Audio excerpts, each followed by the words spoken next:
నమస్కారం అండి, నేను గీతాంజలి. మీకోసం సుమన్ టీవీ రామేశ్వరంలో.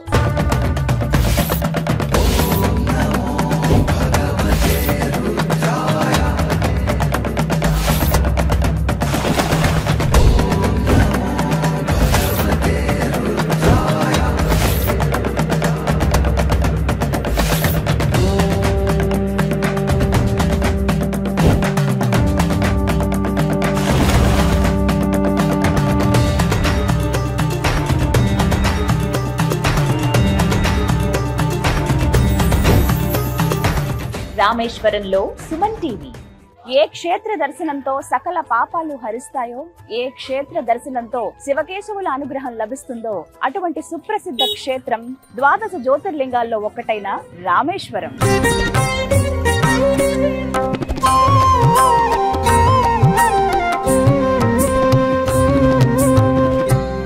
నేను కట్టుకున్న ఈ అందమైన సారీని స్పాన్సర్ చేసిన వారు వారాహి సిల్క్. సాంప్రదాయానికి సౌందర్యానికి వారధి.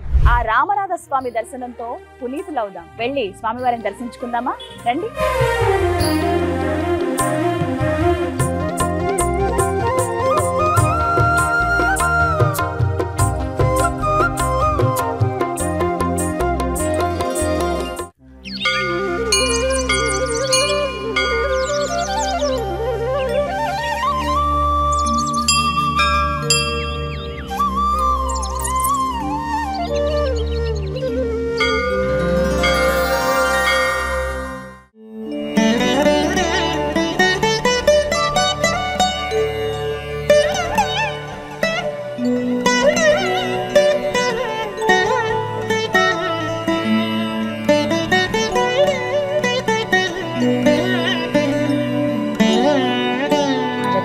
శ్రీమాత్రే నమః.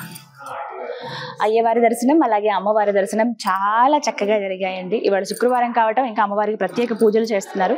అక్కడ అమ్మవారికి పంచహారతులు ఇచ్చారండి. నక్షత్ర హారతితో పూర్తయింది హారతి. అలాగే కుంకుమ కూడా ఇచ్చారు, ధరించాను. చాలా సంతోషం. అలాగే రామనాథ స్వామి వారి కోవెలలో ప్రసాదాలు కూడా చాలా ప్రాముఖ్యత ఉందండి. ఎన్నో రకాలు ఉంటాయి ఇక్కడ. మీకు బోర్డులు చూపిస్తాను చూడండి. ఇగో లడ్డు, 2 లడ్డులు ఇస్తారు, 100 గ్రాములు 30 రూపాయలు. మురుకు, మామూలుగా మనకి జంతికలు అంటాం కదా మనం, మురుకులు అవి 100 గ్రాముల్లో ఉంటుంది. ప్యాకెట్స్ లోనే ఉంటాయి ఇవి, 40 రూపీస్.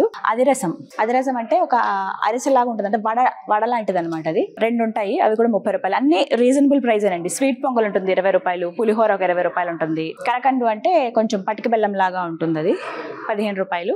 అలాగే అప్పం 20 రూపాయలు ఉంటుంది. చాలా నామినల్ రీజనల్ ప్రైజెస్, అందరూ కొనుక్కునే విధంగానే ఉంటాయి. టికెట్లు కూడా అండి 50 రూపాయలు 100 రూపాయలు ఇలానే ఉంటాయి అనమాట. ఎక్కువ ఏం అనిపించవు అసలు. ఒకసారి ఇగో ఇంకా మంగళ వాయిద్యాలు అవుతున్నాయి. అమ్మవారికి ఇంకా పవళింపు సేవ ఉండబోతుంది మరి కాసేపట్లో. సో ఇంకా నేను మిగతావి కూడా చూద్దాం కదా అని అలా వచ్చేసాను అనమాట. చెప్తాను నా అనుభవం ఎలా ఉంది ఏంటి అనేది. మనకి ఇక్కడ వరకే పర్మిషన్ అండి, కెమెరా అంటే ఫోన్తో నేను ప్రస్తుతం అయితే తీస్తున్నాను. కొంచెం మనం బయటకు వెళ్ళిపోతే ఇంకా అక్కడి నుంచి ఫోటోలు తీసుకోవడం ఇక్కడ నుంచి పర్వాలేదు. మీకు అక్కడ అమ్మవారి బోర్డు కనబడుతుంది కదా, ఇక్కడ అమ్మవారి పేరు పర్వతవర్ధిని అమ్మని.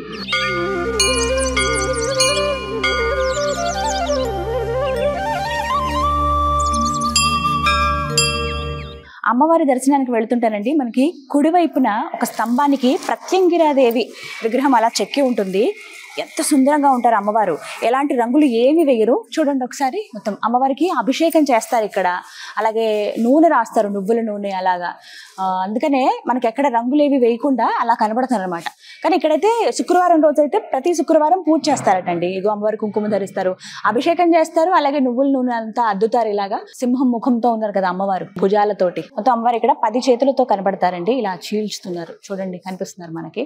కానీ ఉగ్రంగా ఉంది ఆవిడ, సింహం ముఖంతో కనిపిస్తున్నారు అనమాట.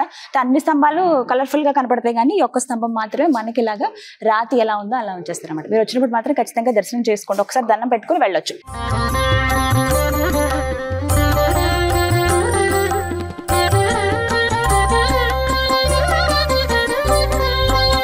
మహాదేవ శంభో శంకర. ఎంతటి అదృష్టం అండి. చాలా చక్కటి దర్శనం అయింది.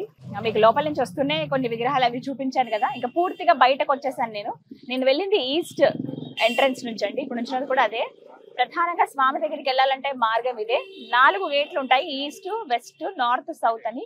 ఈస్ట్ ఎంట్రన్స్ నుంచి మీరు వెళ్తే చాలా మంచిది, ఎందుకంటే త్వరగా రీచ్ అవ్వచ్చు. లేకపోతే చుట్టూరు తిరగాల్సి వస్తుంది. ఈస్ట్ అంటే ఇది ఎదురుగుండా ఇంకా రామనాథ స్వామి కొలువైన స్థలమే అనమాట. గర్భగుడి ఆ లోపలికి ఉంటుంది, కొంచెం నడవాలి మనం, ఒక 500 మీటర్లు ఉంటుందండి. అక్కడి నుంచి మనం అలా నడిస్తే లోపలికి వెళ్తే అక్కడ మనకి కొంచెం దూరం నుంచి కనిపిస్తారు. ఇంకా అక్కడి నుంచి నెమ్మదిగా అలా ముందుకు వెళ్ళి చూడొచ్చు అనమాట.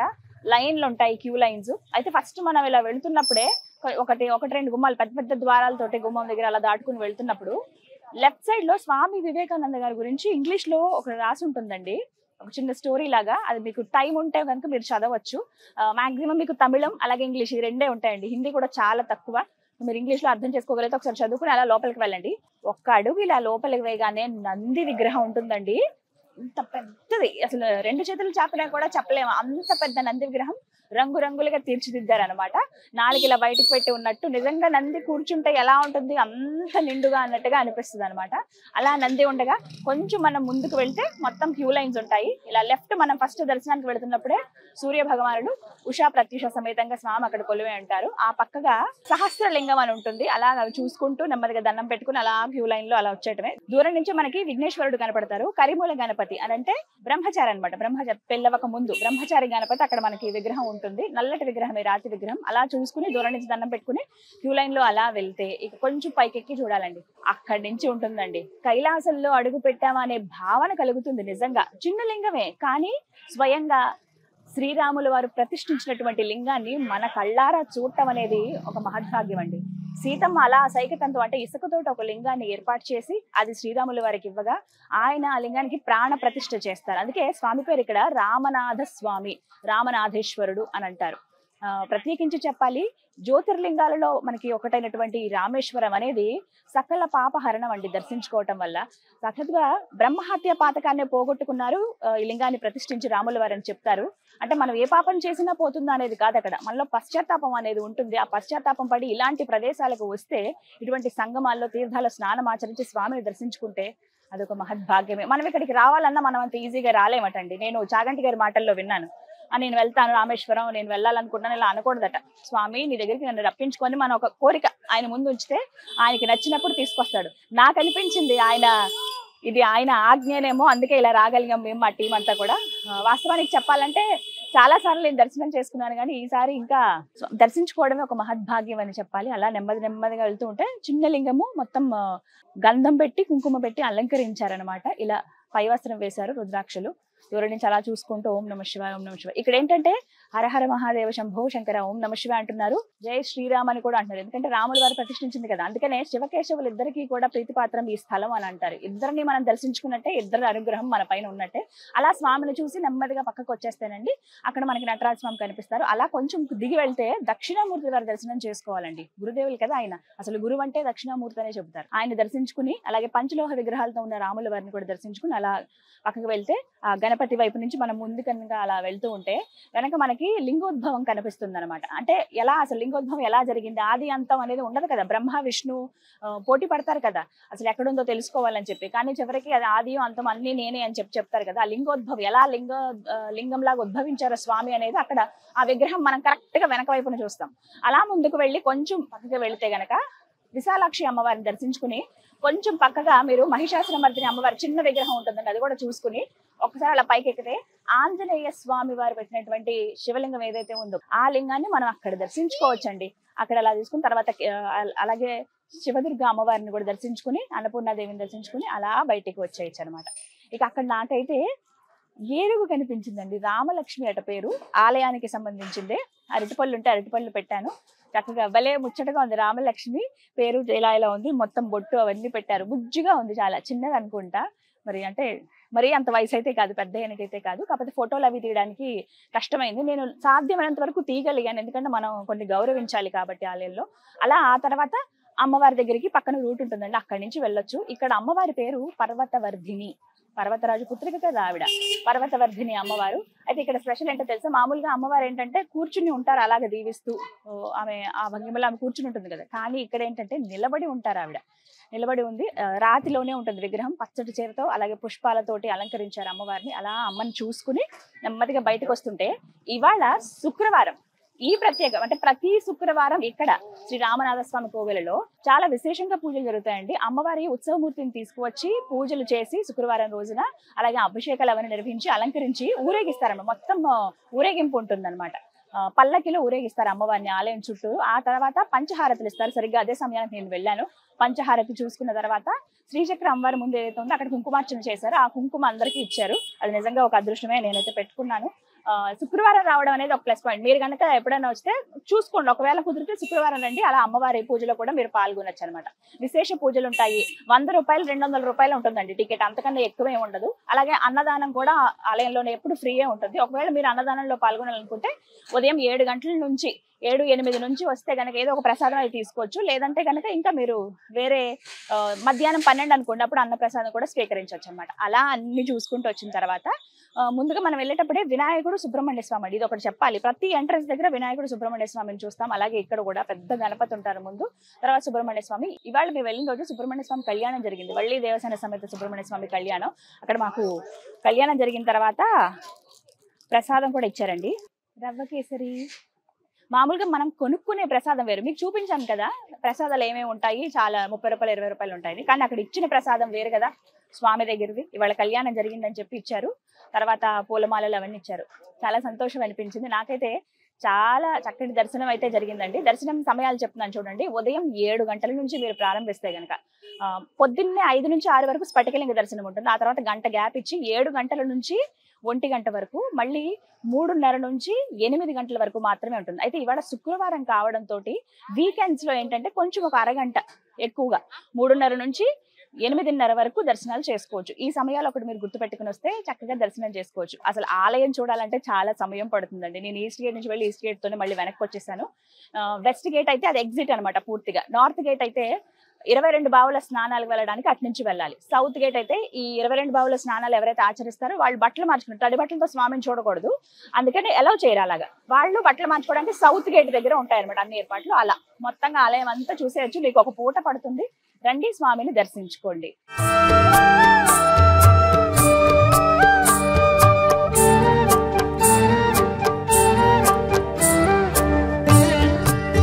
ఏ లింగ దర్శనంతో సకల పాపాలు హరిస్తాయో, ఏ ప్రాంతానికి వస్తే మన మనసులో ఉన్న బాధలు అన్ని తొలగిపోతాయో, ఎవరిని వేడుకుంటే మన బాధలు ఇట్టి తీసేస్తారో ఆయనే శివయ్య అని చెబుతూ ఉంటారు. అయితే ఇక్కడ స్వామి రామనాథ స్వామిగా కొలువై ఉన్నారండి. అందరికీ తెలిసిన కదా అసలు రామనాథ స్వామి ఎవరు, ఎలా విగ్రహ ప్రతిష్టాపన అందరికీ తెలిసిందేనండి. అసలు రామనాథ స్వామి ఎవరు అని అంటే జ్యోతిర్లింగాలలో ఒక క్షేత్రం ఇది. స్వామి జ్యోతిర్లింగాల్లో ఒక్కరిగా ఉన్నారు. అంటే శ్రీరామచంద్రుడు వారు తెలుసు కదా, సీతాపహరణం తర్వాత యుద్ధమే జరుగుతుంది. సీతమ్మని మళ్ళీ తీసుకువచ్చే క్రమంలో రామసేతును నిర్మించడం కావచ్చు, అది ఇక్కడ మనం ఈ రామేశ్వరంలో చూడొచ్చు. చివరి భాగం భారతదేశానికి చిట్ట చివరి భూభాగం ధనుష్కోటి. అక్కడి నుంచి చూసుకుంటే కొద్దిగా ముందుగా అక్కడి నుంచి శ్రీలంకకు, అక్కడ ఉన్నటువంటి దీవులకు రామసేతు నిర్మాణం అయితే జరిగింది. ఆ తర్వాత యుద్ధం జరగటము, సీతమ్మ తల్లిని మళ్ళీ వెనక్కి తీసుకువచ్చేయటము, ఇవన్నీ మనకు తెలిసిందే. తీసుకొచ్చిన తర్వాత రావణుడు బ్రాహ్మణుడు, అందులోనూ అపర శివభక్తుడు, అందరికీ తెలిసిందే. ఏది ఏమైనా కానీ బ్రాహ్మణ హత్య మహాపాపం అని అంటారు. అలాంటి పాపం మరి శ్రీరామచంద్రుడే మూట కట్టుకున్నారు కదా, అది ఎలా అయినా తొలగించుకోవాలి. ఏమిటి అని అంటే వారి అగస్త్య మహాముని ఒక సలహా ఇస్తారట. ఒక విగ్రహ ప్రతిష్టాపన చేయాలి, ఆ శివయ్యను ప్రతిష్ఠించాలని చెప్తే అవశ్యం అని చెప్పి తప్పకుండా ఆయన ఇక్కడే మనకి రామతీర్థం అని ఉంటుందండి, అక్కడే వారు నివాసం ఉండేవాళ్ళు రాముల వారు. ఆ పక్కనే లక్ష్మణ తీర్థం ఉండి అక్కడ లక్ష్మణుల వారు కుటీరం ఏర్పాటు చేసుకుని ఉండేవారు. అక్కడే సంధ్యావందనం చేయటం ఇవన్నీ జరిగేవన్నమాట. అలా అక్కడికి వెళ్ళి ఎప్పుడైతే అగస్త్య మహాముని ఈ విధంగా చెప్తారో సంధ్యావందనాలు చేసుకుని స్నానాదులు ఆచరించుకుని వచ్చి ఆ తర్వాత హనుమంతుల వారు అలాగే అమ్మవారు అందరూ కూర్చుని ఒక మాట అనుకుంటారు, ఇలా లింగ ప్రతిష్టాపన చేయాలంటే స్వామి నేను ఎప్పుడు హనుమ ముందుంటారు కదా, నేను తీసుకొస్తాను లింగం అని చెప్పి కాశీకి బయలుదేరతారట. సరే ఆయన వెళ్ళారు, ఎంతకీ రారు, సమయం అయిపోవస్తుంది, ఈ సమయంలోగా ప్రతిష్టాపన చేయాలని చెప్పి మహాముని చెప్పటంతో సమయం మించిపోతోందని అప్పుడు సీతమ్మ వారు ఎక్కడైతే ధనుష్కోడి అనే ప్రాంతం ఉందో 2 సముద్రాలు కలిసే చోటు, అక్కడ ఆవిడ ఇసుకనంతా ఒక దగ్గర చేర్చి ఒక లింగం లాగా తయారు చేస్తారు. తయారు చేసినటువంటి సీతమ్మ తయారు చేసిన ఆ లింగాన్ని రాముల వారు ప్రాణ ప్రతిష్ఠతోటి ఆ లింగాన్ని స్థిరపరుస్తారన్నమాట, అంటే ప్రతిష్ఠ చేస్తారనమాట ఆ లింగానికి. అదే ఇప్పుడు మనం చూస్తున్నటువంటి శ్రీ రామనాథ స్వామి. ఇప్పుడు గర్భగుడిలో మీరు ఏ శివలింగం అయితే చూస్తున్నారో స్వయంగా శ్రీరామచంద్రుల వారే ప్రతిష్ఠించారనమాట.